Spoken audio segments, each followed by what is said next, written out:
Bonsoir les enfants, c'est papa. Mon mur est un asile psychiatrique à ciel ouvert et ma salle d'attente est toujours bondée. Bienvenue à la clinique les enfants. On est parti quelques minutes et on est revenu. Monsieur Mbargangele, délégué à la Sûreté nationale du Cameroun, chargé de la sécurité des populations camerounaises. Combien de victimes Elvis Pobda devra-t-il faire pour que vous, finalement, décidez d'aller l'arrêter?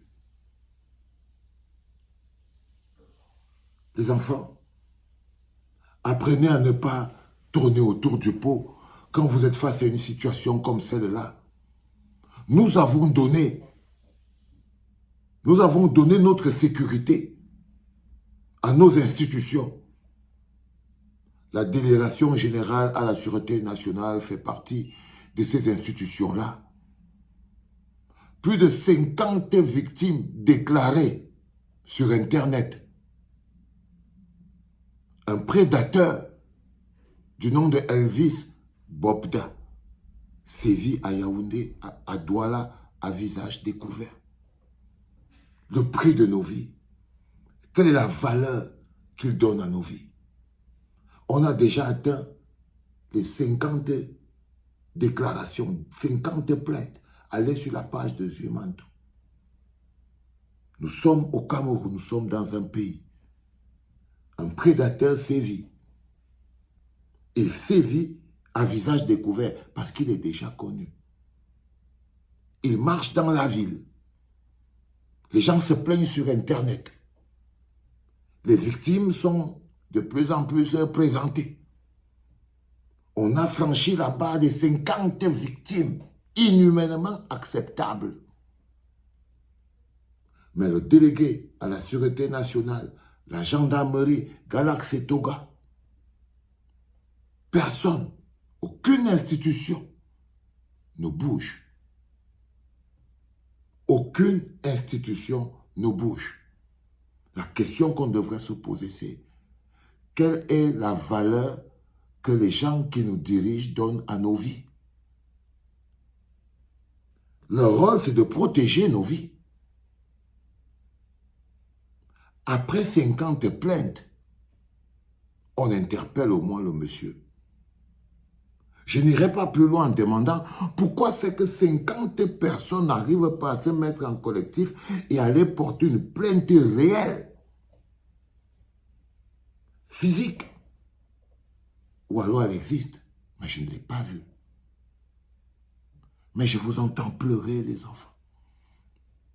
J'étais en Côte d'Ivoire, je n'ai pas arrêté. À chaque fois, il y avait un message.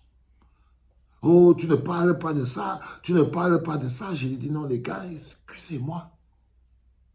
Mais cette douleur, elle ne peut pas. C'est 50. Un bonhomme. Il a des vidéos sur Internet où il se présente avec arrogance. La question que vous devez vous poser, c'est quel est le travail de nos hommes politiques? Sont-ils complices de notre destruction? On peut dire au jour d'aujourd'hui que toutes les institutions de sécurité du Cameroun, chargées de la protection des citoyens, depuis la délégation générale, le délégué général à la Sûreté nationale à celui de la gendarmerie, ils ne se sentent pas concernés dans la protection de nos vies. Parce que c'est pour ça qu'on leur a confié notre sécurité. Combien de victimes il faudra? Combien de temps nous-mêmes allons continuer d'être des victimes? Parce que ces victimes que vous voyez ne sont pas seulement les victimes de Pobda, Elvis, mais sont aussi les victimes du système, qui sont les complices de Pobda, Elvis, par leur silence complice. Le même silence que nous-mêmes nous appliquons face à d'autres situations beaucoup plus graves qui touchent l'intérêt collectif. Là, nous avons des institutions muettes face à la souffrance du peuple. C'est des familles. Ce sont des familles. Aucun journal, ni Mutation, ni Messager, zéro CRTV, zéro Canal 2, zéro rien. On a franchi la barre des 50. Est-ce qu'il y a quelque chose qui ne fonctionne pas? Qu'est-ce qui se passe? Même ne serait-ce que pour aller vérifier. Je crois que quand on atteint un certain chiffre, on part vérifier que qu'est-ce qui se passe, qu'il y a un bonhomme qui s'appelle Elvis Bobda, qui fait du sale. Il fait du sale en longueur de jeu. Depuis des années, il a tout un réseau avec des gens. On parle d'une organisation. On parle d'une organisation de prédateurs qui sévit. Comment pouvons-nous donc atteindre le cap des 50 victimes? Et là, jusqu'à là, l'État ne s'est pas saisi. Les médias ne s'en sont pas saisis. Il n'y a même pas une chasse à l'homme qui est lancée sur l'étendue du territoire national. C'est parce que vos valeurs, politiquement, n'ont de valeur que lorsqu'ils sont écrits comme des chiffres pour le vote. Les enfants, ça fait mal. Et vous savez pourquoi ça existe? Parce qu'on a tellement la haine dans notre environnement. On a tellement... Comment tu peux avoir autant de haine dans ton cœur et tu crois que tu peux capter la souffrance de l'autre? Comment c'est possible? C'est-à-dire que tu es branché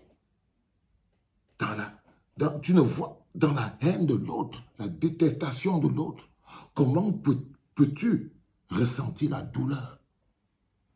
Du coup, personne ne ressent rien. Regardez nos institutions. Nous sommes au Cameroun, nous sommes le continent. Nous ne sommes pas protégés par nos institutions. C'est-à-dire qu'en ce moment précis, nous ne sommes pas protégés par nos institutions. Et nous devons les interpeller encore 2 fois plus.